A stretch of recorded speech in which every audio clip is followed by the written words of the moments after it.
The wine glass shattered against the marble floor of Meridian, and the sound cut through the restaurant like a gunshot. Amaris Beaumont didn't flinch.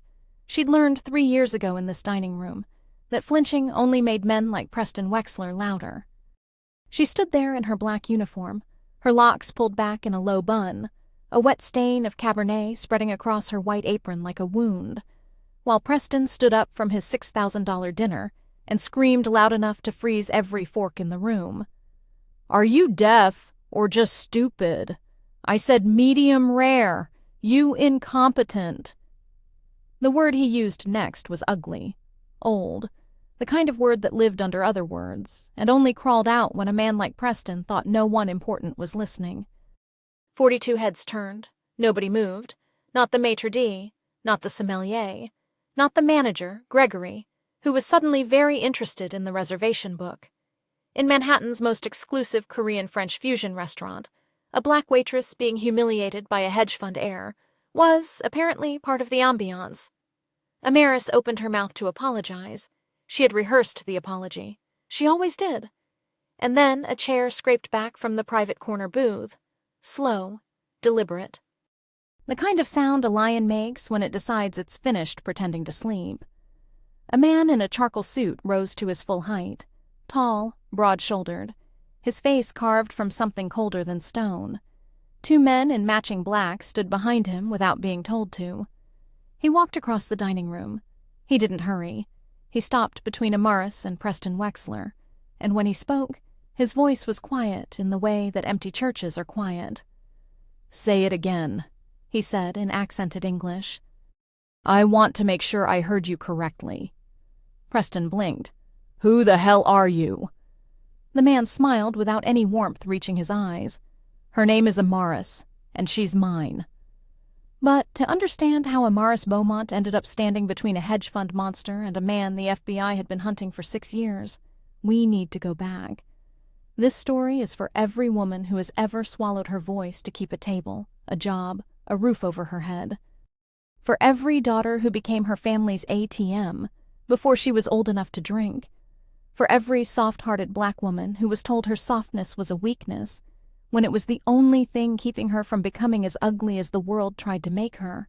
What happens when the woman everyone underestimates is finally, terrifyingly seen? Not saved, seen.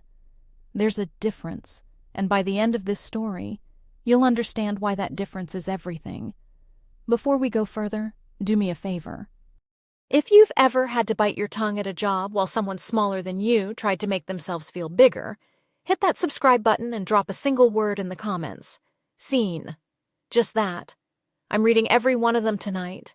Now, let's go back 3 years, to a girl who thought love meant paying everyone else's rent. 3 years earlier, Amaris Beaumont was 26 years old and carrying 4 people on her back.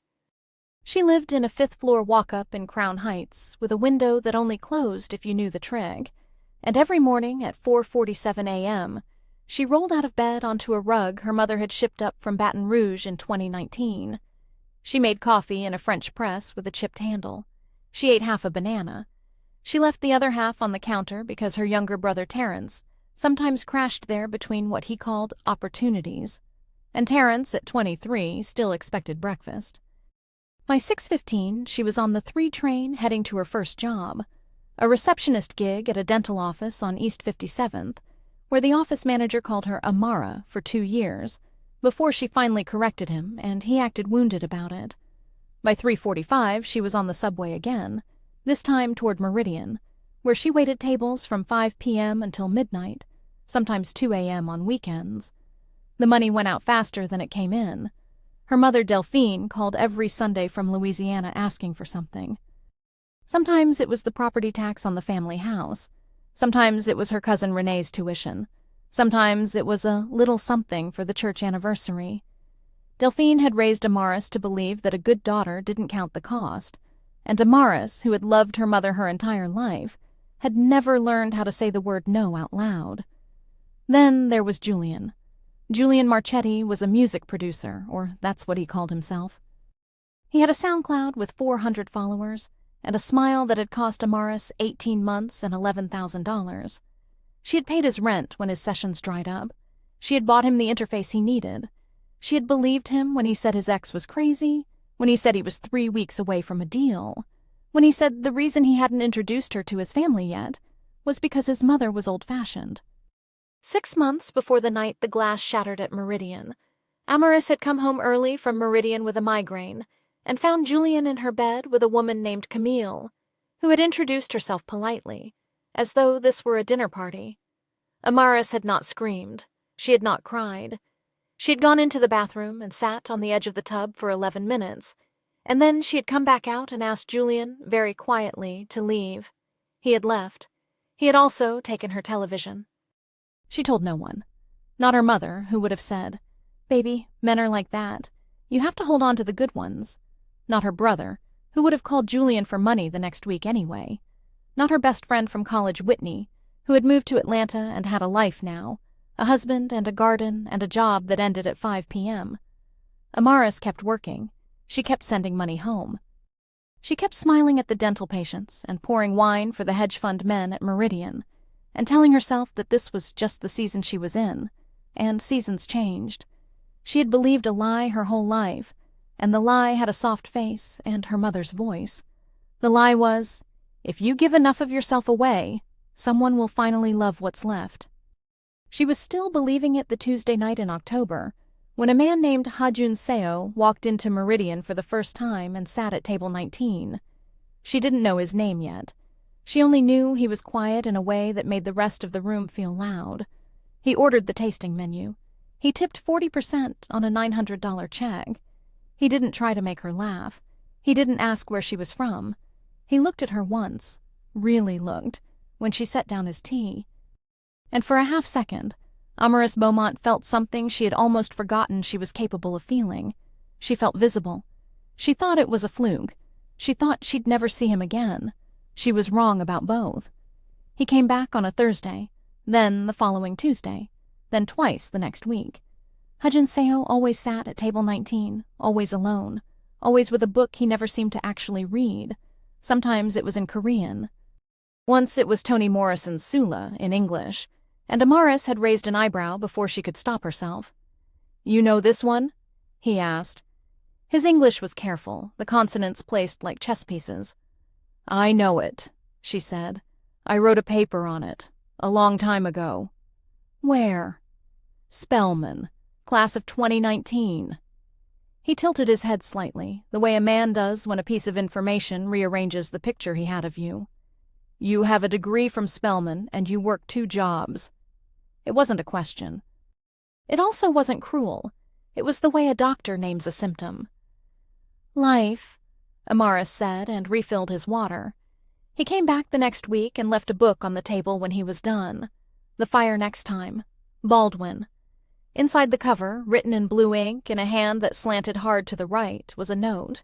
"You should be writing, not serving." H. Amaris kept the book in her locker for 4 days before she read the note again. Then she read it a 5th time, then a 6th. She started looking for him. She hated that she started looking for him. He came in on a Friday. 2 men in dark suits sat 2 tables away and didn't order anything. A third stood at the door with an earpiece. The maitre d', Gregory, had gone the color of old paper. "Mr. Seo," Gregory kept saying. "Anything you need, Mr. Seo, just—" "I'd like Amaris to serve me tonight," Hajun said, "if she's available." Gregory made her available. At table 19, over duck confit and a bottle of Burgundy she couldn't have afforded in a lifetime, Hajun asked her 3 questions. What did she want to write about if she wrote? Why did she carry a book of Rilke poems in her apron pocket? And who was the man she was still paying for 6 months after he'd stopped sleeping in her bed? The last question hit her like cold water. She set the bottle down slowly. "How do you—" "I asked about you," he said. Not apologetic, not proud. Just a fact. "You asked about me. You interested me. I had someone find out why." She should have been afraid. Every reasonable part of her brain said, "This is not normal. This is not safe. Get up."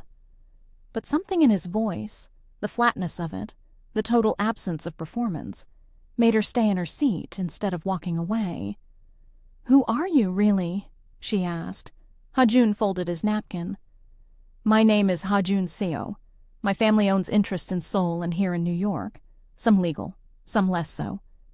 I came to Meridian 6 weeks ago because my accountant recommended it. I've come back because you were the first person in this country who looked at me like I was a person instead of a passport to money." He paused. "And I am telling you the truth about myself because you have been lied to by everyone in your life, Amaris Beaumont, and I do not want to be another one." She didn't sleep that night. She sat on her fire escape at 3 a.m. with a mug of cold coffee, watching the sky over Crown Heights turn from black to the color of a bruise, and she understood, with a clarity that scared her, that the man at table 19 had just told her he was dangerous, and she had not gotten up from the table. She had wanted to know what came next. What came next arrived on a Tuesday, in the form of a manila envelope pushed under her apartment door at 6:12 a.m. There was no note, no return address. Just photographs and a printout, and a single business card belonging to a woman named Yuna Han. Amaris opened the envelope on her kitchen floor because her legs would not carry her to the couch. The first photograph was of Julian Marchetti, her ex, standing outside a bank in Midtown with a man Amaris had never seen. The second photograph was of the same man handing Julian an envelope. The third was of Julian getting into a car that did not belong to him. The printout was a list. Her name. Her social security number. 3 credit cards she had never opened.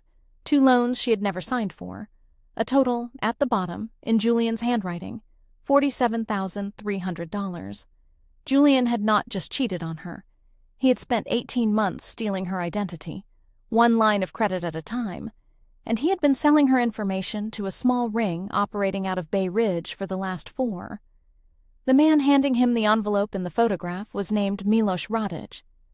And Milos Radic, according to the note Yuna Han had clipped to the printout in tight cursive, was a mid-level asset for a Serbian crew that Hajun's family had been quietly at war with for 9 months. Amaris was not just a girl who had been robbed by a boyfriend. She was a loose thread in something much larger. And the moment Hajun Seo had walked into Meridian and looked at her, he had, without meaning to, pulled that thread all the way into the light. She read the note twice. "They know you exist now," Yuna had written. "Hajun would like to meet you tomorrow morning at 9 a.m. at the address on the back of this card. He will not come to you. You must come to him, and freely. He asked me to say this. You are not obligated. But if you do come, he will tell you everything, and he will give you options." Amaris turned the card over. The address was a bookstore in Koreatown. She sat on her kitchen floor for a long time. Her phone buzzed. It was her mother. "Baby, the water heater went out again. I need—" Amaris turned the phone face down without reading the rest. For the first time in her adult life, she did not answer. She thought about Julian, who had put her name on debts she would spend a decade paying off. She thought about her mother, who had never once asked what Amaris was living on. She thought about Gregory at Meridian, who had watched her get called names and had checked the reservation book. She thought about a man she barely knew, who had sent her a warning instead of a rescue, who had asked her to walk toward him instead of showing up at her door. The stakes had changed. This was not about a broken heart or a stolen television anymore. This was about her name being currency in a war she had not known she was standing near. At 8:52 the next morning, Amaris Beaumont, in jeans and a coat 2 winters old, pushed open the door of a bookstore in Koreatown. The bookstore was called Sowol, and it smelled like paper and green tea and something faintly, unexpectedly like cedar. Hajun was in the back at a small table with 2 cups already poured. He was in a black turtleneck this morning instead of a suede, and without the armor of tailoring he looked younger, maybe 34, maybe 35, tired around the eyes. He stood when she walked in. He did not smile. "Thank you for coming." "Don't thank me yet," she said. She wrapped her hands around the cup because they were shaking and she didn't want him to see. "Tell me everything." He did. He told her his full name was Seo Hajun, that he was the second son of a family whose businesses had, 3 generations ago, been the kind you didn't put on a tax return. He told her that his older brother had died 4 years ago, and that the responsibility of the family's interests in North America had fallen to him whether he had wanted it or not. He told her that Milos Radic's crew had been running identity fraud through low-level street work, dating app scams, boyfriend cons, and that Julian had been one of dozens of pretty men on their payroll. He told her that the money Julian had taken from her had been laundered through 3 shell companies, one of which his own family's accountants had flagged. "I didn't know it was you until last month," Hajun said. "I saw your name on a document. I recognized it because I had already asked Yuna about the waitress at Meridian. When I connected the two, I had a choice to make." "What was the choice?" "To leave you out of it." He met her eyes. "Or to tell you." "Why did you tell me?" He was quiet for a long moment. Then, "Because you would have paid those debts for the rest of your life, and I would have known, and I would not have been able to live with it." Amaris looked down at her tea. Her hands had stopped shaking. Somewhere in the last 5 minutes, a different kind of stillness had taken over. "What are my options?" 3. He set them on the table like cards. 1. You walk out of here. I make sure Radic never touches you again. You will not see me. You go back to your life. 2. I give you a lawyer. Her name is Camille Okafor. She's the best financial crimes attorney in this city. She will build a case against Julian Marchetti with the evidence I have. He goes to prison. Your debts are voided. You will have to testify. It will not be quiet. It will not be easy, but you will have your name back. And 3, Hajun's voice dropped a half step. 3 is what you don't ask about lightly, Amaris. 3 is that Milos Radic is a problem my family was going to solve anyway. If you want him solved a specific way, on a specific timeline, I will listen, but I will not offer it to you. If you want it, you have to name it, and once it is named, you cannot unname it." Silence. Amaris understood then that Hajun Seo was not offering her a fairy tale. He was offering her 3 doors, and behind each one was a different woman she could choose to become. She thought about the version of herself who walked out, the one who went back to Meridian and to Delphine's phone calls, and to a life shaped by other people's needs. That woman was safe. That woman was tired. She thought about the woman who took the lawyer, who sat in a courtroom, who said her ex-boyfriend's name into a microphone. She thought for exactly 2 seconds about door 3, and then she pushed it gently out of her mind. She was not going to become someone she couldn't look at. "Door 2, she said, "but I need to ask you something first." "Ask? What do you get out of this?" Hajun almost smiled. "You keep asking me the right questions." He took a slow breath. "I get to see what you do next. That is what I get, nothing else. If you want me gone after Camille finishes, I will be gone. If you want me at the courtroom every day, I will be there. If you want something in between, we build it together. You set the terms." She looked at him, really looked, the way he had looked at her that first Tuesday at Meridian. "Door 2, she said again, "and I'll call you when I know what I want after that." Camille Okafor's office was on the 28th floor of a building on Madison, and her handshake felt like being sized up by someone who was very good at her job. "Sit," she said. "Tell me every stupid thing you did, every stupid thing he did, and every time you signed something without reading it. We are going to get it all on the table today, because I do not like surprises." Amaris talked for 4 hours. She told Camille about the first time Julian had asked to use her credit card. "Just for gas, baby. I'll pay you back Friday." She told her about the joint checking account he had opened in her name, that she had thought was for their apartment. She told her about the tax return he had filed on her behalf, that she had signed without reading because it was 11 p.m., and she was tired, and he had said, "Trust me." Camille wrote everything down. She did not judge.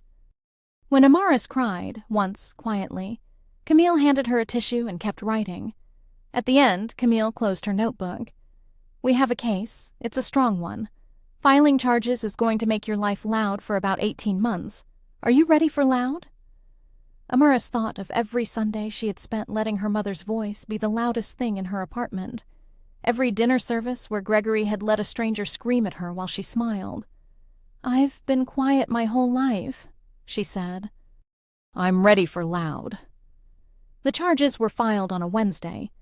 By Friday, Julian Marchetti had been arrested at his cousin's apartment in Bushwick. By the following Monday, Amaris had been fired from Meridian. Gregory called her into his office and told her that the environment was becoming a distraction. He would not look at her. He handed her a check for 2 weeks' severance that he had not been required to give her, and she understood in that moment that it was hush money, not for her, for himself, to let him keep pretending he was a decent man. She took the check. She did not thank him. That afternoon, on the sidewalk outside Meridian, she called her mother. "Mama." "Baby, I've been trying to reach you all week. The church needs—" "Mama, I need you to listen." Something in her voice made Delphine stop. "I'm not going to be able to send money for a while. Julian stole from me. I'm pressing charges. I lost one of my jobs. I have to focus on this. If you need help with the house, we can talk about selling the back lot to the Guidry family, like Uncle Ray suggested 3 years ago. But I'm not sending money right now. I love you. I'll call you Sunday." She hung up before her mother could answer.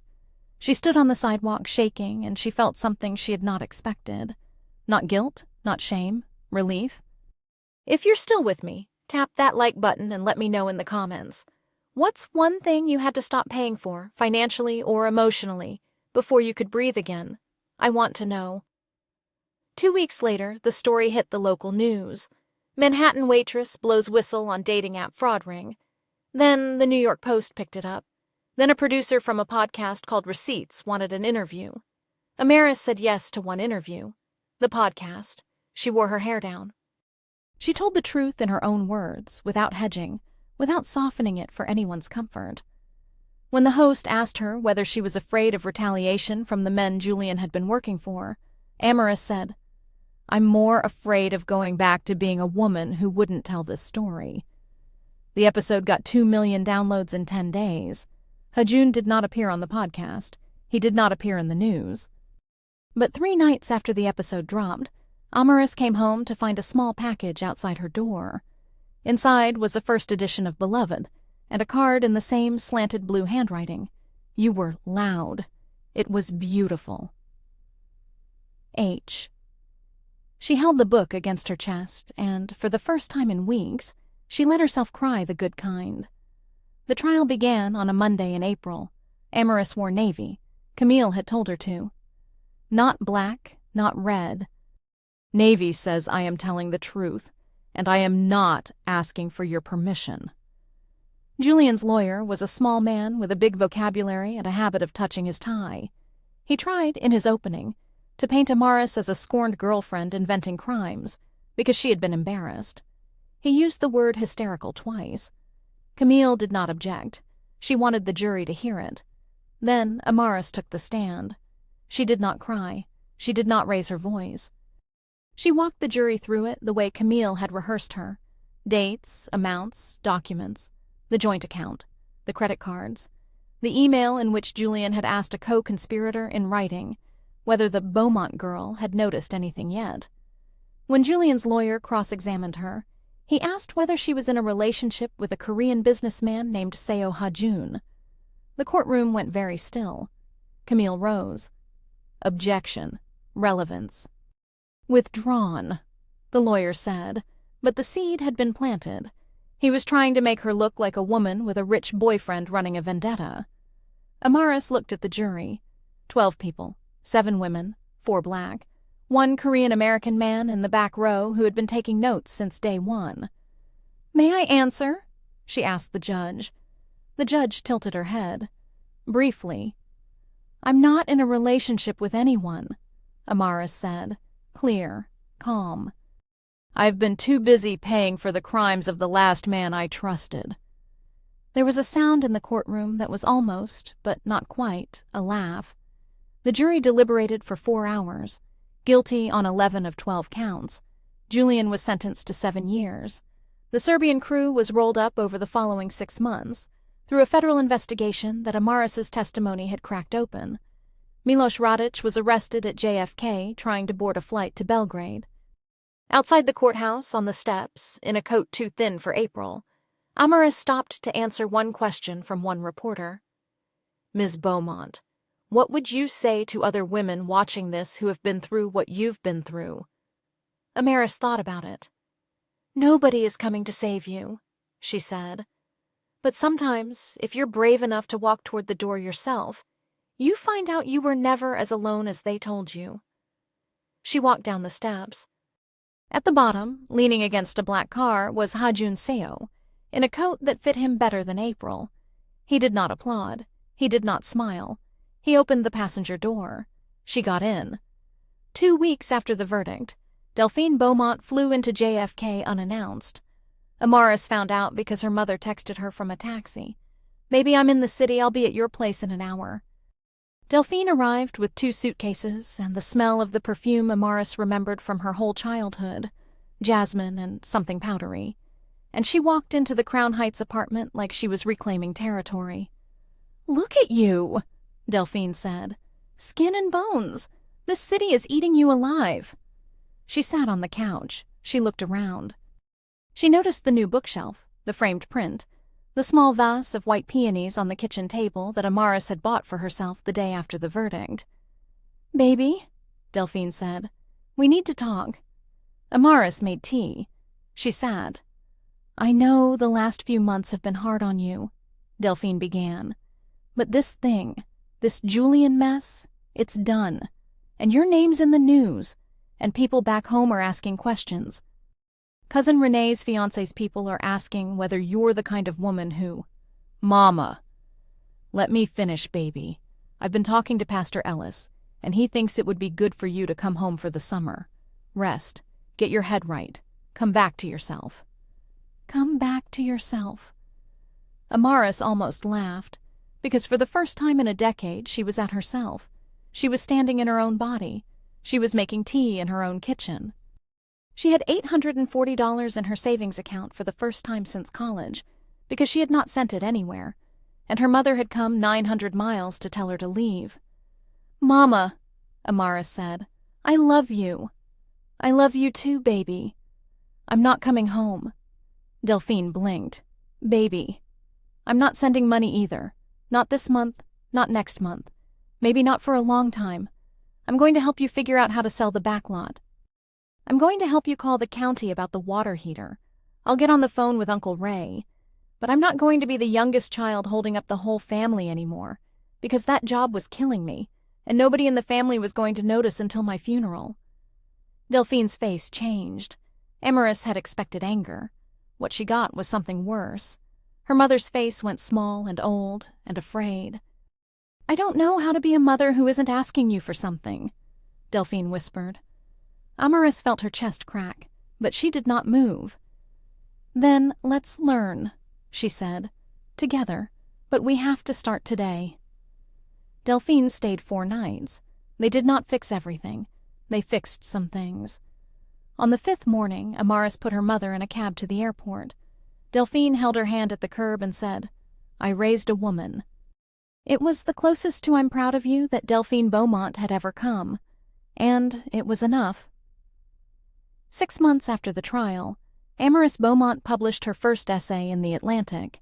The piece was called The Arithmetic of a Good Daughter, and it was about the invisible math that Black women, especially eldest and only daughters, do every day to keep their families afloat. It was not a takedown of her mother. It was not a takedown of anyone. It was an accounting, honest, precise, unsparing about herself. The essay went viral in a way essays rarely do. Amaris got emails from women in Houston, Lagos, London, Kingston, women who had never been able to name what they were carrying, and who now had a word for it. The magazine offered her a contract, 6 pieces a year, a number in the low 6 figures, that Amaris had to read twice before she believed it. She did not tell Hajun for 2 days, not because she was hiding it, because she wanted to hold it in her hands, alone, before she showed it to anyone. When she did tell him, over coffee at Sowol, he set his cup down very carefully. "Amaris, I know. You did this. I did this." He was quiet for a moment. Then he said, in Korean, something she didn't understand.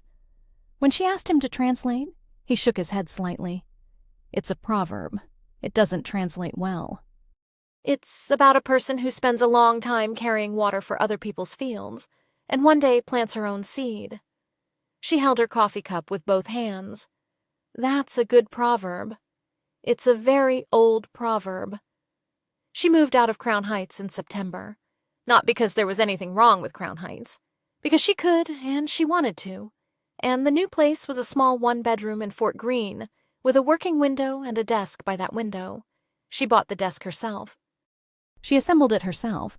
She sat down at it on the first day and wrote for 4 hours straight without checking her phone. She had, at last, become the woman she had been paying to keep alive inside her. She did not need saving. She had, in fact, quietly saved herself, one loud, terrifying, unglamorous decision at a time. The book deal came in November. She signed it in her own name, Amaris Beaumont. No pseudonym, no hiding. She celebrated alone that night in her apartment, with a bottle of wine she had chosen because she liked the label, not because a man had ordered it. Hajun came to Fort Greene on a Saturday in December, and he brought soup, not flowers, not jewelry, soup in a container, because Amaris had mentioned in a text on Thursday that she thought she was getting sick. He sat at her kitchen table while she ate. He looked in her apartment, smaller than he looked at Sowell, or at Meridian, or on the courthouse steps. Just a man, long-fingered, tired around the eyes, wearing a gray sweater that had been washed too many times. "I have to tell you something," he said. Amaris set down her spoon. "I am leaving New York in March, family business in Seoul. I will be gone 6 months, possibly a year." He paused. "I did not want you to hear it from anyone else, and I did not want you to hear it as a farewell."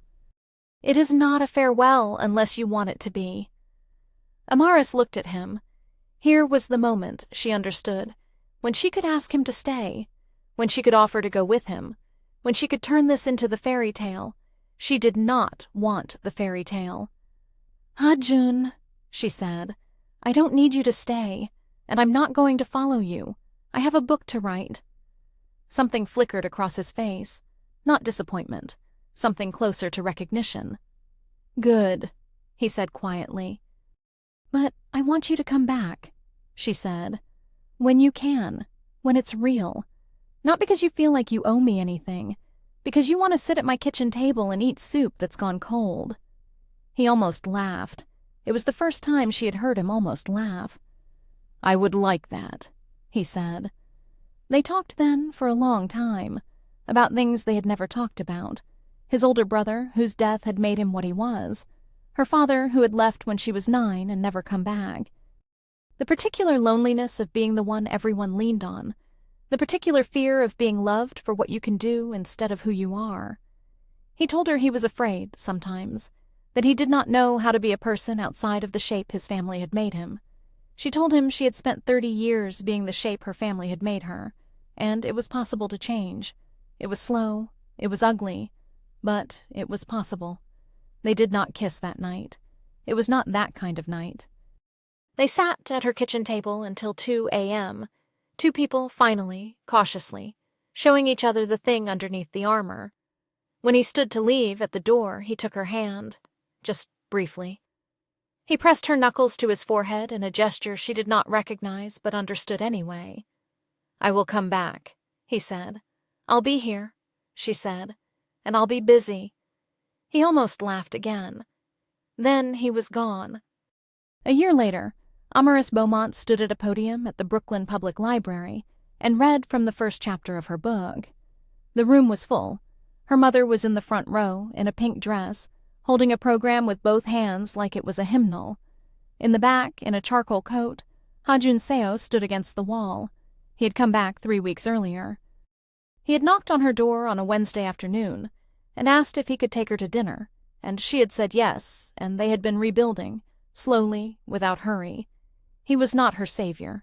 He never had been. He was a man who had once opened a door for her and stepped back and let her walk through it on her own feet. She read the last paragraph of her chapter, and her voice did not shake. If this story moved you tonight, do one thing for me before you close this tab. Share it with the woman in your life who is carrying too much and pretending she's fine. Tell her she doesn't have to prove her worth by breaking her back. Tell her someone else's daughter got out. And subscribe, so the next story finds you when you need it. Amaris Beaumont didn't get a fairy tale ending. Nobody swept her off her feet. Nobody made her problems disappear. She filed her own paperwork. She sat in her own courtroom. She wrote her own book. She said no to her own mother and rebuilt that love on new ground. She didn't get a fairy tale ending. She got something better. She got herself back.